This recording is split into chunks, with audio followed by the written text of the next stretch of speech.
విరాట పర్వము 3వ అధ్యాయం. నారాయణం నమస్కృత్య నరం చైవ నరోత్తమం దేవీం సరస్వతీం వ్యాసం తతో జయముదిరేత్. నకుల సహదేవులు ద్రౌపది తమ భావి కార్యక్రమం సూచించిన. వైశంపాయనువాచ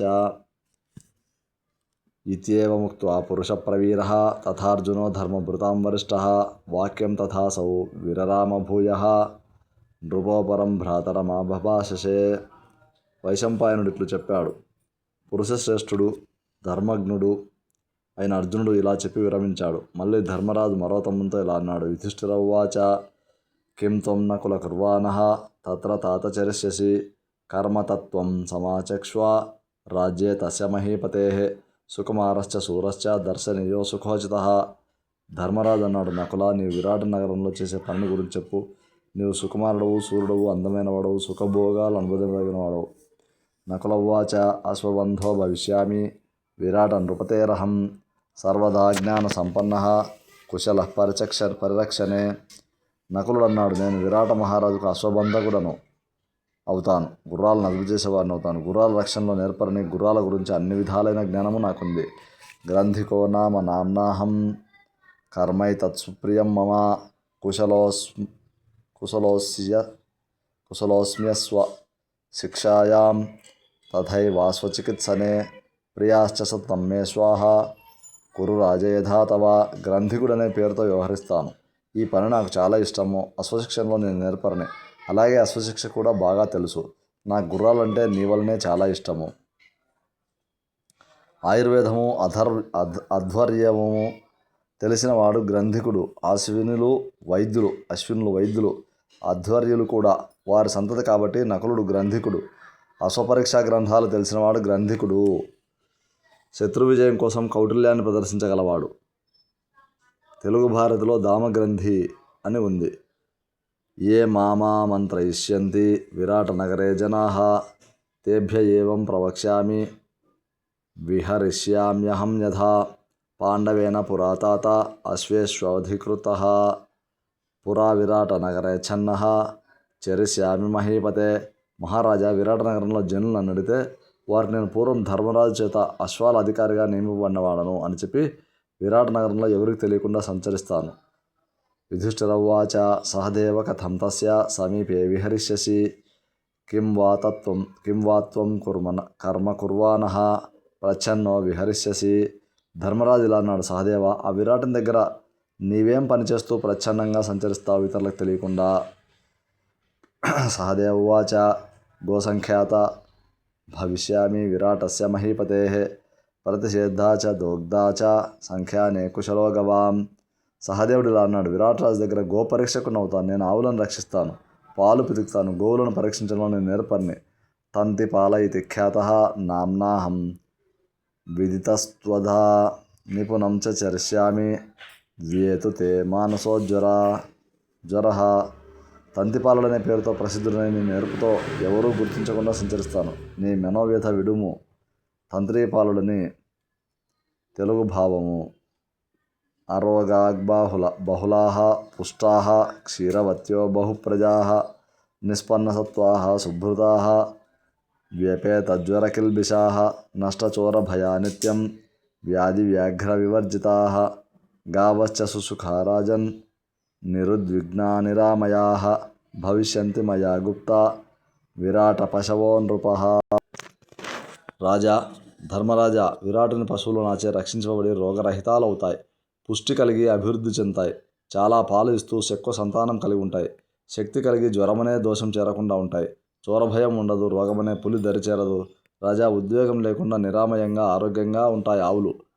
అహం హి సతతం గోషు భవతా ప్రహితః పురా తత్ర మే కౌశలం సర్వం అవబుద్ధం విశాంపతే. పూర్వం గో విషయంలో నీ చేత నేనే నియోగింపబడేవాడిని, అందున నా నేర్పు నీకు తెలిసినదే కదా. లక్షణం చరితం చాపి గవాం యచ్చాపి మంగళం తత్సర్వం మే సువిదితం అన్యచ్చాపి మహీపతే. వృషభానపి జానామి రాజన్ పూజితలక్షణాన్ ఏషాం మూత్రముపాఘ్రాయ ఆపి వంధ్యా ప్రసూయతే. ఆవుల లక్షణము, సంచారము, వాటి మేలు అంతా నాకు తెలుసు రాజా. ఇంకా చాలా విషయాలు తెలుసు. మంచి లక్షణాలు గల ఎద్దులను కూడా పసిగడతాను. ఏ వృషభాల మూత్రం వాసన చూస్తే గొడ్డుటావులు కూడా చూడు కడతాయో నాకు బాగా తెలుసు. సోహమేవం చరిష్యామి ప్రీతిరత్ర ఇమే సదా నచ మాం వేత్స్యతే కశ్చిత్ తోషయిష్యే చ పార్థివం. ఇలా నేను గోసేవ చేస్తూ సంచరిస్తాను. సదా ఇది నాకు ఇష్టమైనది, ప్రీతి కలిగిస్తున్నది. నన్ను ఎవరూ కనిపెట్టలేరు. ఈ విధంగా విరాటును సంతోషపెడతాను.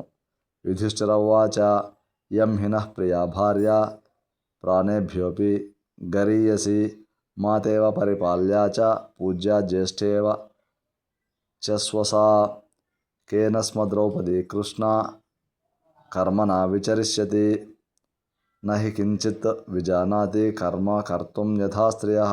ధర్మరాజు ఇలా అన్నాడు, ఈమె మనకు ప్రియమైనది, భార్య ప్రాణాల కంటే ప్రియమైనది, తల్లి వలె రక్షింపదగినది, పెద్దక్క గారి వలె పూజ్యురాలు, ద్రుపద మహారాజు కుమార్తె. ఈమె ఈ ద్రౌపది ఏ పని చేస్తూ సంచరిస్తుంది. ఇతర స్త్రీ వల్ల ఈమె ఏ చిన్న పని చేయడం జరగనిది. పతిర్భార్యాం సంప్రవిశ్య గర్భో భూత్వేహ జాయతే తస్మాత్ భార్యాం నరః పశ్యేన్ మాతృవత్పుత్రమాతరం. భర్త భార్యలో ప్రవేశించి బిడ్డగా మారి జన్మిస్తాడు. కాబట్టి సంతానవతి అయిన భార్యను తల్లిగానే భావించాలి. యదా తదా హి కౌసల్య దాసీ వత్సకివచ్చ భార్యావద్భగినీవచ్చ మాతృవచ్చోపతిష్టతి. కౌసల్య దాసిలా, చెల్లిలా, భార్యలా, సోదరులా, తల్లిలా సేవించేది అని దశరథ వచనం. సుకుమారి చ బాలా చ రాజపుత్రి యశస్విని పతివ్రత మహాభాగా కథం ను విచరిష్యతి. ఈమె చాలా సుకుమారి, నిత్యనూతన, చిన్నది, రాజకుమారి, కీర్తిమతి, పతివ్రత, సౌభాగ్యవతి. ఈమె ఎలా సంచరిస్తుందో ఏమో. మాల్యగంధాన్ అలంకారాన్ వస్త్రాన్ని వివిధాని చ ఏతాన్యేవాభిజానాతి యతో జాతా హి భామిని. పుట్టినప్పటి నుండి ఈమె పలు విధాలైన పూలమాలలు, సుగంధాలు, అలంకారాలు, ఎన్నో వస్త్రాలు ధరించడం మాత్రమే ఎరుగుదును. ద్రౌపద్యువాచ సైరందో రక్షితాః లోకే భుజిష్యాః సంతి భారత నైవమన్యా స్త్రియో యాంతి ఇతి లోకస్య నిశ్చయః. సాహం బ్రువాన సైరంధ్రీ కుశలా కేశకర్మణి యుధిష్ఠిరస్య గేహే వై ద్రౌపద్యాః పరిచారికా ఉషితాస్మీతి వక్ష్యామి పృష్టా రాజ్ఞా చ భారత. ద్రౌపది ఇలా అంది, రాజా, లోకంలో చాలామంది సైరంధ్రులు ఉంటారు. వారు రక్షణ కలిగి ఇతరుల ఇళ్లలో ప్రవర్తిస్తారు. గృహిణులు మిగిల్చిపెట్టిన ఎంగిలి లేని భోజనం చేసి వారు జీవిస్తారు. ఇలా ఇతర స్త్రీలు ప్రవర్తింపలేరని లోకుల భావన. నేను కేశాలంకరణలో నిపుణురాలని చెబుతూ విరాటును అంతఃపురం చేద్దాను. రాజు అడిగితే నేను పూర్వం ధర్మరాజ మందిరంలో ద్రౌపదికి పరిచారికగా ఉండేదానని చెప్తాను. నన్నా భూరమనుదేవి ఎంతయు గారవమున పిలువనంపగా తాను సుదర్శన చేత పిలిపించుకొని అంతఃపురంలో చేరతానని ద్రౌపది చెప్తుంది. చివరకు అలాగే చేరింది. ఆత్మగుప్తా చరిష్యామి యన్మాం త్వం పరిపృచ్ఛసి సుదేష్ణాం ప్రత్యుపాస్తాస్త్యే రాజభార్యాం యశస్వినీం సా రక్షిష్యతి మాం ప్రాప్తాం మా భూతే దుఃఖమీదృశం. నన్ను నీవు అడిగినట్లు ఆత్మరక్షణ కలిగి సంచరిస్తాను. యశస్విని అయిన రాణి సుదేష్ణను చేరతాను. ఆమె నన్ను రక్షిస్తుంది. నీకు ఈ విషయమే బెంగ అవసరం లేదు. యుధిష్ఠిర ఉవాచ కళ్యాణం భాససే కృష్ణే కులే జాతాసి భామిని న పాపమభిజానాసి సాధ్వి సాధువ్రతే స్థిత. ధర్మరాజు అప్పుడు ఇలా అన్నాడు, ద్రౌపది, నీవు సద్వంశంలో పుట్టినదానవు, శుభప్రదంగానే మాట్లాడతావు, పాపం ఏమిటో ఎరగవు, పతివ్రతవు, సత్ప్రవర్తనలో నిలిచేదానవు. యథాన దుర్హృదః పాపా భవంతి న సుఖినః పునః కుర్యాస్తత్వం ఈ కళ్యాణి లక్ష్యేయుర్నతే తథా. పాప పనులు చేసే దుష్టుల బారి పడకుండా నడుచుకోవాలి. కళ్యాణి ఇతరులను గుర్తించకుండా ప్రవర్తించాలి. ఈ మాటలకు ద్రౌపది అనాదర మందస్మిత వదనారవింద అయి అప్పుడు మితభాషిత్వం, వ్రత సంభావన, గౌరవం, పాపభీతి ఉంటాయి నాకు అంటుంది. ఇది శ్రీ మహాభారతే విరాట పర్వణి పాండవ ప్రవేశ పర్వణి యుధిష్ఠిరాది మంత్రणे తృతీయోధ్యాయः. నారాయణం నమస్కృత్య నరం చైవ నరోత్తమం దేవీం సరస్వతీం వ్యాసం తతో జయముదిరేత్. ఇది శ్రీ మహాభారతమున విరాట పర్వమున పాండవ ప్రవేశ పర్వమున ఉపపర్వమున యుధిష్ఠిరాది మంత్రణము అను 3వ అధ్యాయము. హరి ఓం తత్సత్.